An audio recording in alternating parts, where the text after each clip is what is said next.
ACL तो टूट ही गया, इसके अलावा 2 मेनिस्कस भी फट गए।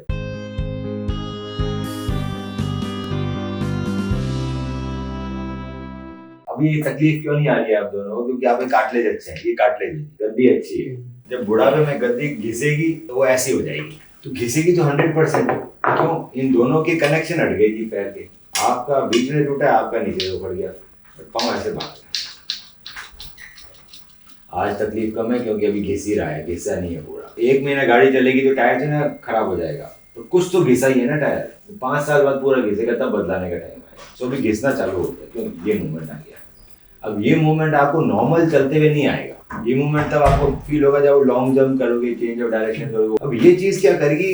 3 चीजें खराब करेगी। पहले आपका कार्टिलेज खराब करेगी तो घुटना बूढ़े की देर बनाएगी। मेनिस्कस फाड़ेगी तो अर्जेंट सर्जरी की जरूरत पड़ जाएगी अगर लॉक हो गया तो। दूसरा है बाकी लिगामेंटों को ढीला कर देगी।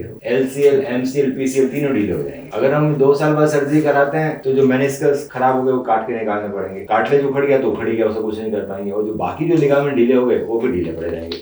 तो सर्जरी के बाद भी कोई आदमी बोलता है घुटना हिलता रहता है। तो इतना लेट नहीं आना चाहिए कि भैया घुटना खराब ही हो गया। तो ये बात तो तय है कि अगर एक ACL एक बार कम्प्लीटली टूट जाए तो सर्जरी जरूरी है। सर्जरी आज नहीं कराओगे, 5 साल बाद तो करानी ही पड़ेगी। उस दिन परमानेंट लॉस लेके बैठोगे घुटने के। तो पहली चीज तो तय है, सर्जरी करानी है, फिर कंप्लीट। अब आपका एक डाउट था कि कंप्लीट है या नहीं है, ACL पूरा टियर है या नहीं है। सिंपल सा तरीका पता लगाने के लिए पहले हम निकालते हैं नॉर्मल ACL हमारा।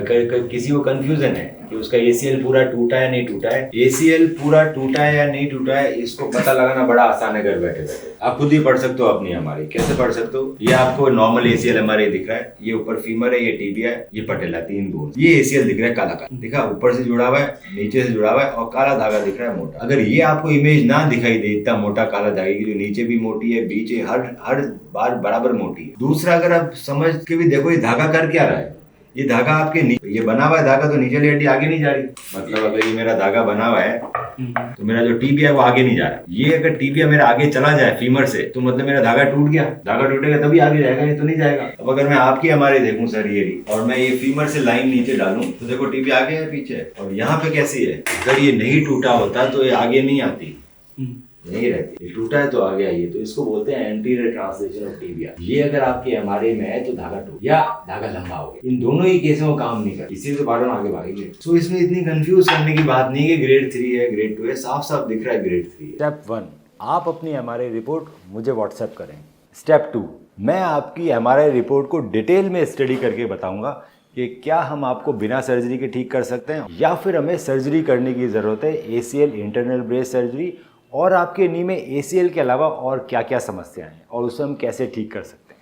स्टेप 3, जब आप मुझसे मिलने आएंगे तो मैं आपके नी का डिटेल्ड फिजिकल एग्जामिनेशन करूंगा। आपकी फिल्म्स को डिटेल में देखा जाएगा और उसको देखते हुए आपसे ट्रीटमेंट ऑप्शंस डिस्कस किए जाएंगे। आपके जितने भी सवाल हैं उन सभी का मैं जवाब दूंगा। ACL इंटरनल ब्रेस सर्जरी की रिकवरी आप देख सकते हैं हमारे फेसबुक के ACL विनर ग्रुप में, और देख सकते हैं कैसे एथलीट्स 3 महीने के अंदर रनिंग चालू कर रहे हैं ACL इंटरनल ब्रेस सर्जरी के बाद। आज ही अपनी MRI रिपोर्ट हमें व्हाट्सएप करें।